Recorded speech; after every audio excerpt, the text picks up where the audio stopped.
బలూచిస్తాన్లో పాకిస్తాన్ సైన్యానికి భారీ ఎదురుదెబ్బ తగిలింది. పాక్ సైన్యం పైన బలూచ్ రెబల్స్ విధ్వంసకర దాడికి పాల్పడ్డారు. దాంట్లో కొంతవరకు మహిళలు ఆత్మాహుతి బాంబర్లుగా మారిపోయి 200 మంది పాక్ సైనికుల మరణానికి కారణమయ్యారు. 18 మంది తిరుగుబాటుదారుల మరణం కూడా దీనిలో సంభవించింది. ఇక హెరోఫ్ అనేటువంటి పేరుతో బలూచ్ లిబరేషన్ ఆర్మీ ఒక ఆపరేషన్ చేపడుతోంది. ఈ ఆపరేషన్లో 11 మంది మహిళలు పాల్గొన్నట్టుగా తెలుస్తోంది. ఈ దాడిలో పాక్ బలూచిస్తాన్ మధ్య ఉద్రిక్తత నెలకొంది. ఇక్కడ మనం ఫోటోలో చూస్తున్నాం. ఈవిడే ఆ మహిళ, మానవ బాంబర్గా మాడిపోయినటువంటి ఆ మహిళ ఈమె. సో తనంతట తానే పేల్చేసుకొని ఆ పేలుడు తాటికి 200 మంది పాక్ సైన్యాన్ని మట్టుబెట్టింది. సో అందరికీ తెలిసిందే, జనరల్గా మనం మానవ బాంబర్లు అని చెప్పేటువంటి మాటలు వింటూ ఉంటాం. కానీ ఏ దేశంలో కనిపించినటువంటి ఆ మానవ బాంబర్ల నైజాం పాకిస్తాన్లో కనిపిస్తుంది. పాకిస్తాన్లో తనంతట తానే పేల్చుకొని వాళ్ళు చచ్చిపోయి మరో 100 మందిని చంపాలన్న ఉద్దేశంతోనే ఉంటూ ఉంటారు. సో బలూచిస్తాన్ అండ్ పాకిస్తాన్ ఈ రెండింటి మధ్య, అంటే పాకిస్తాన్లో భాగమే బలూచిస్తాన్ అనేది, కానీ వేర్పాటువాదమును చూసారా, ఆ వేర్పాటువాదంతో బలూచిస్తాన్ రగిలిపోతోంది. మాకు స్వంత దేశంగా ప్రకటించాలని చెప్తోంది. గతంలో మీకు గనుక గుర్తుంటే ఒక వీడియో విడుదల చేసింది బలూచిస్తాన్ లిబరేషన్ ఆర్మీ. ఏమని చెప్పింది? మేము, మా తాతలు పోయారు, మా తండ్రులు పోయారు, మేము ఉన్నాం, మా పిల్లలు, జనరేషన్లు మారినా మరి నాదం మాత్రం మారదు. మా పూర్తిగా మా తరాలకి తరాలే తుడుచుపెట్టుకుపోయినా, మా తరాలకి తరాలే తుడుచుపట్టుకుపోయినా కూడా మేము ఎట్టి పరిస్థితుల్లో వెనక్కి తగ్గం. మాకు కావాల్సింది మా దేశం. బలూచిస్తాన్ని ప్రత్యేక దేశంగా ప్రకటించేంత వరకు ఎట్టి పరిస్థితుల్లో వదిలిపెట్టాం. బలూచిస్తాన్ని ప్రత్యేక దేశంగా అనౌన్స్ చేయాల్సిందనేటువంటి ఒక దృఢ సంకల్పంతో వాళ్ళంతా ముందుకు వెళ్తూ ఉన్నారు. సో బలూచిస్తాన్ వేర్పాటువాదం ఎంత డేంజరస్గా అక్కడ కొనసాగుతూ ఉందనంటే, ఏకంగా 200 మంది పాక్ సైన్యం మరణించే విధంగా, 200 మంది పాక్ సైన్యాన్ని మట్టుబెట్టే విధంగా మహిళలు సైతం మానవ బాంబర్లుగా మారిపోతున్నారు. సో పాకిస్తాన్లో ఉన్నటువంటి అత్యధిక మినరల్స్ కలిగినటువంటి ప్రాంతం బలూచిస్తాన్.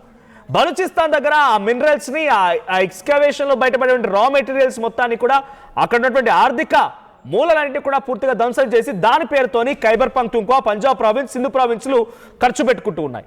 సో ఇప్పుడు ప్రజెంట్ ప్రధానిగా కొనసాగుతున్న వ్యక్తి పాకిస్తాన్లో ఉన్నటువంటి పంజాబ్ ప్రావిన్స్ సంబంధించిన వ్యక్తి. ఆ నిధులన్నింటినీ సమకూర్చుకొని పంజాబ్ ప్రావిన్స్లో పెట్టుబడులు పెడుతూ పంజాబ్ ప్రావిన్స్ అమాంతంగా ఇట్లా ఎగిసిపోతుంది. కానీ ఇతర ప్రాంతాలన్నీ కూడా అలా డౌన్వర్డ్స్లో ఉంటూ ఉంటాయి. ఏకంగా బలూచిస్తాన్లో ఉన్న ఒక పోర్ట్ని కూడా చైనాకి అప్పగించే ప్రయత్నం, అమెరికాకి అక్కడ కొన్ని ఎయిర్ బేస్లు క్రియేట్ చేసుకునే విధంగా అవకాశాలు కల్పించడం, రేర్ ఎర్త్ మినరల్స్తోనే ఒక ప్రాజెక్ట్ అక్కడ ఏర్పాటు చేసే ప్రయత్నం, ఇటువంటి కార్యక్రమాలన్నీ జరుగుతూ ఉన్నాయి. సో బలూచిస్తాన్ ఏం భావిస్తోందనంటే, తమని తొక్కేసి మా ఆర్థిక మూలాలన్నింటినీ దోచుకొని పాకిస్తాన్ పాలకులు ఎవరున్నా సరే వేరే ప్రాంతాలకు ఖర్చు పెడుతున్నారు. ఇక్కడ ఆస్తులేమో మావి, కానీ ఆస్తి అనుభవిస్తుంది మాత్రం వాళ్ళు. మేము ఇంకా ఈ రకంగానే గత్యంతరం లేక తిండికి తిప్పలు పడుతున్నాం. కాబట్టి మాదే ఒక స్వత దేశం అయితే, మేమే పాలకులమైతే, సో మా పాలన మాకే కావాలన్న చందంగా వాళ్ళు కొనసాగిస్తూ ఆ ఉద్యమాలు జరుపుతూ ఉన్నారు. ఇది ఇప్పుడు కాదు, సుమారు కొన్ని ఏళ్లుగా జరుగుతోంది. ఏకంగా వాళ్ళకి ఎటువంటి ఎక్విప్మెంట్ లేదు.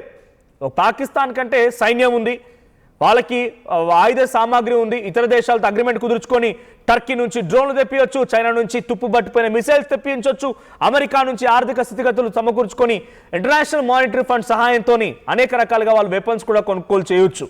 కానీ బలూచిస్తాన్ లిబరేషన్ ఆర్మీ దగ్గర అటువంటివి ఏమీ లేవు. వాళ్ళ ధైర్యం, వాళ్ళ సంకల్పమే చాలా పెద్ద ఎత్తున అందరూ కూడా భయపెట్టిస్తోంది. ఇటీవల కాలంలో ఒక సినిమా వచ్చింది, మీరందరూ చూసే ఉంటారు, బాలీవుడ్ యాక్టర్ దురంధర్ అనే సినిమా. ఆ సినిమాలో కూడా ఉంటుంది చాలా క్లియర్గా బలూచిస్తాన్కి సంబంధించినటువంటి వేరుపాటువాదం ఎంత తీవ్రంగా ఉందనేది. బలూచిస్తాన్లో చిన్న పిల్లలు సైతం వాళ్ళ దేశం కోసం కావాలంటే ఒక పట్టుదలతో ఉంటారంట. ఆ సినిమాలో చూపిస్తారు చాలా చక్కగా. సో బలూచిస్తాన్కి పాకిస్తాన్కి మధ్య ఎంతటి వైరుధ్యం ఉంది. పాకిస్తాన్ పాలకులు లేకపోతే ISIS కూడా, పాకిస్తాన్కి సంబంధించినటువంటి inter service of intelligence ISI ఉగ్రవాదులు కూడా బలూచిస్తాన్ విభేదిస్తారు. మరి పాకిస్తాన్ అంతే ఆ ఒకటే రకంగా వాళ్ళు ఉండరు. బలూచిస్తాన్ అనేది అంతటి స్థాయిలో పాకిస్తాన్ని భయపెడుతోంది, పాకిస్తాన్ని హతమార్చే ప్రయత్నం చేస్తోంది, పాకిస్తాన్ సైన్యాన్ని మట్టుబెట్టే ప్రయత్నం చేస్తోంది. వరుస సంఘటనలు ఒకదాని తర్వాత ఒకటి పాకిస్తాన్ని బెంబేలెత్తిస్తున్నాయి. బలూచిస్తాన్ యొక్క అడుగు పడిందంటే చాలు పాకిస్తాన్ భయపడిపోతోంది. గతంలో జాఫర్ ఎక్స్ప్రెస్ మీకు అందరు గుర్తుండే ఉంటుంది. సో జాఫర్ ఎక్స్ప్రెస్ని 2 సార్లు హైజాక్ చేశారు. ఒకసారి హైజాక్ చేసి 400 మంది ప్రయాణిస్తున్నటువంటి సుమారుగా వాళ్ళ కంపార్ట్మెంట్స్ని కంప్లీట్ టేక్ ఓవర్ చేసుకొని పాకిస్తాన్ని భయపెట్టించారు, పాకిస్తాన్కి చుక్కలు చూపించారు. ఆ తర్వాత కొన్ని ఎదురుకాల్పులు జరిగాయి. ఎదురుకాల్పులో సామాన్యులు సైతం మరణించారు. బలూచిస్తాన్ లిబరేషన్ ఆర్మీకి సంబంధించి చాలా బిగ్గెస్ట్ లాస్ కూడా కనిపించింది. ఆ తర్వాత అక్కడి నుంచి వెనుదిరిగి వెళ్ళిపోయారు. ఆ తర్వాత ఇంకోసారి పట్టాలని పేల్చేశారు. ఆ ట్రైన్ వస్తుండగానే మార్గ మధ్యలో పట్టాలను పేల్చేస్తే జాఫర్ ఎక్స్ప్రెస్ ఒక్కసారిగా బోల్తా కొట్టి పలువురికి చాలా తీవ్రంగా గాయాలైపోయి పలువురు మరణించారు కూడా. దాంట్లో పాకిస్తాన్ సైన్యం కూడా ఉంది. సో ఈ రకంగా బలూచిస్తాన్ చేసినటువంటి ఒక్కో ఆపరేషన్ పాకిస్తాన్కి ముచ్చమటలు పట్టిస్తోంది. ఇప్పుడు ఏకంగా మహిళల రంగంలోకి దించారు. మహిళలే ఏకంగా మానవ బాంబర్లుగా మారిపోయి పాకిస్తాన్ ఆర్మీని చంపేస్తున్నారంటే అక్కడ సిచ్యువేషన్ ఏ మాదిరిగా ఉందో అర్థమవుతోంది. పాకిస్తాన్ సైన్యం గతంలో నడి రోడ్డు పైన వెళ్తున్నటువంటి ఒక వాహనంలో డైరెక్ట్గా బాంబ్ బ్లాస్ట్ అయితే 11 మంది యొక్క పాకిస్తాన్ సైన్యం శరీర భాగాలు ముక్కలు ముక్కలుగా అయిపోయి వేరువేరు ప్రాంతాల్లో పడిపోయాయి. సో బలూచిస్తాన్ చేసినటువంటి ఈ ఆపరేషన్లో పెద్ద ఎత్తున ప్రతి ఒక్కరు భాగస్వామ్యంగా తీసుకొని బలూచిస్తాన్ ప్రాంతం మొత్తం కూడా ఏకమైనదిగా చాలా క్లియర్గా అర్థమవుతోంది. గతంలో ఇండియా పాకిస్తాన్ యుద్ధం సమయంలో కూడా బలూచిస్తాన్ నుంచి పలు లేఖలు విడుదలయ్యే పలు సందర్భాల్లో అక్కడి మీడియానే చూపించుకొచ్చే ప్రయత్నం చేసింది. భారతదేశం నుంచి సహాయం కోరుతున్నాము, మాకు కొంత సహాయం చేయండి, మాకు ఆయుధ సామాగ్రిని అందించండి, లేదా కొద్దిగా ఆర్థిక మూలాల్ని మాకు సమకూర్చే ప్రయత్నం చేయండి. మీరు రావాల్సిన పని లేదు, ఈ పాకిస్తాన్ పాలకుల్ని చిత్తుగా చేసేస్తాం, ఆసిమ్ మునిరిగాడి అంతు చూస్తాం, షెహబాజ్ షరీఫ్ని పూర్తిగా వాడిని శరీరాన్ని మొత్తం ముక్కలుగా చేస్తామన్న రకంగా వాళ్ళు మాట్లాడుకొచ్చే ప్రయత్నం చేశారు. వారి ఆగ్రహాన్ని చూపించారు. మోదీ గారు దయచేసి మాకు ఆర్థిక మూలాలని ఆయుధ సామాగ్రిని సమకూర్చండి అనే రకంగా రిక్వెస్ట్లు పెట్టుకున్నారు. అక్కడ మీడియాలో వచ్చిన వార్తలవన్నీ వాళ్ళు ఒక లేఖను కూడా విడుదల చేశారు. ఇదొకటే కాదు, చాలా సందర్భాల్లో వాళ్ళు ఏదో ఒక రకమైన సహాయాన్ని ఎక్స్పెక్ట్ చేస్తూనే ఉన్నారు. కానీ వాళ్ళ అంతర్యుద్ధంలో ఎప్పుడు కూడా భారత్ జోక్యం చేసుకోదలుచుకోలేదు. నిజానికి వాళ్ళు అడిగిన మేర సహాయం కనుక చేసి ఉంటే బలూచిస్తాన్ దగ్గర ఎటువంటి ప్రభుత్వం లేదు, ఎటువంటి ఆర్మీ లేదు, ఎటువంటి వెపన్స్ లేవు. వాళ్ళ మాదిరిగా చైనా నుంచి అరుగు తీసుకొచ్చుకున్న తుప్పట్టిన మిసైల్స్ కానీ టర్కీ నుంచి తెచ్చుకున్నటువంటి మానవ డ్రోన్లు ఏవి కూడా వాళ్ళ దగ్గర లేవు. కానీ అది లేకపోయినా వాళ్ళంతట వాళ్ళ ధైర్యం, వాళ్ళ యొక్క సాహసమే ఈ స్థాయిలో పాకిస్తాన్ని భయపెట్టిస్తోంది. అటువంటిది నిజంగా వాళ్ళు కోరిన సహాయం గనక అవకాశంగా మలుచుకొని భారత్ గనక ఏదో ఒక చిరు సహాయం చేసినా కూడా ఈరోజు పాకిస్తాన్ పరిస్థితి అర్థం చేసుకోండి. ఒకే ఒక్క సంఘటనలో 200 మంది పాకిస్తాన్ సైన్యాన్ని అంతమొందించగలిగిన బలూచిస్తాన్ యొక్క ధైర్య సాహసాలు ఏంటో గుర్తు చేసుకోండి. వీళ్ళు వాళ్ళంతటా వాళ్ళు అంతర్యుద్ధాన్ని పెట్టేసుకొని ఖైబర్ పఖ్తుంఖ్వాలో దాడి జరిగితే ఆ ఖైబర్ పఖ్తుంఖ్వాలో వచ్చిన తాలిబాన్ల దాడిని ఆఫ్ఘనిస్తాన్పై దాడి చేయడంతో పాటుగా భారత్ పైన డ్రోన్లు ఎగిరేస్తున్నారు. భారత్ ఏదో తాలిబాన్స్కి సహాయం చేస్తోంది, భారత్ ఏదో తాలిబాన్స్కి ఆయుధ సామాగ్రిని పంపిస్తోంది, భారతదేశం నుంచి తాలిబాన్లు కొంత చూసి రెచ్చిపోతున్న రకంగా పాకిస్తాన్ తప్పుడు ప్రచారాలు చేసుకుంది.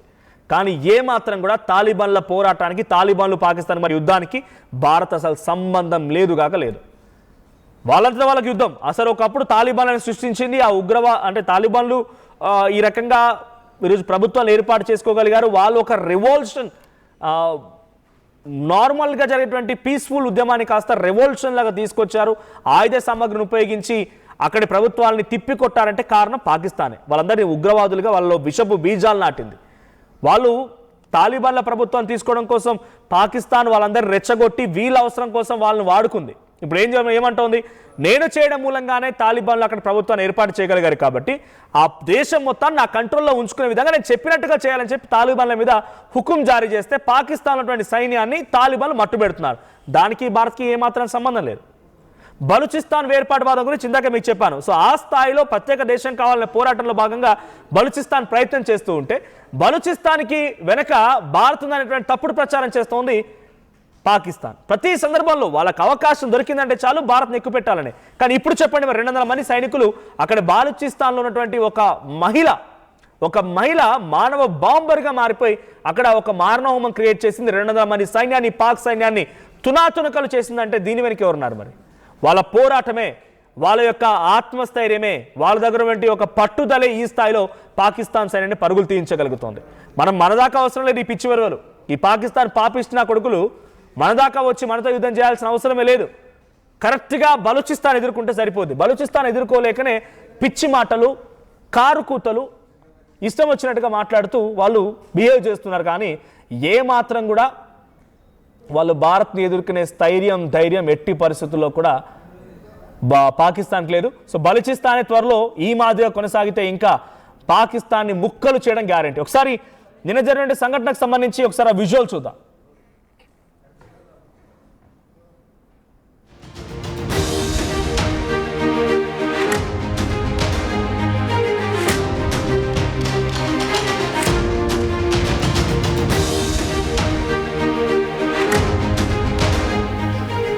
రైట్, బలూచిస్తాన్ ఈ స్థాయిలో అక్కడ ఉద్యమాలు కొనసాగిస్తోంది. ఇందాక నేను చెప్పినట్టుగా ఇండియా పాకిస్తాన్ యుద్ధం సమయంలో పలుమార్లు భారత్ నుంచి సహాయాన్ని కోరింది బలూచిస్తాన్.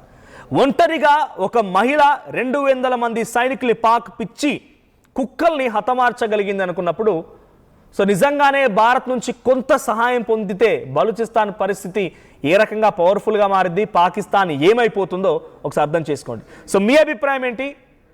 పాకిస్తాన్ పూర్తిగా ముక్కలు కావాలని కోరుకుంటున్నారా? పాకిస్తాన్ మొత్తాన్ని అంతమొందించాలనుకుంటున్నారా? మీ అభిప్రాయం ఏంటో కామెంట్ చేయండి. Local to global news at your fingertips. మీ చేతిలో ఒక ఆయుధం. Download Raw TV app. Media legend Ravi Prakash is back.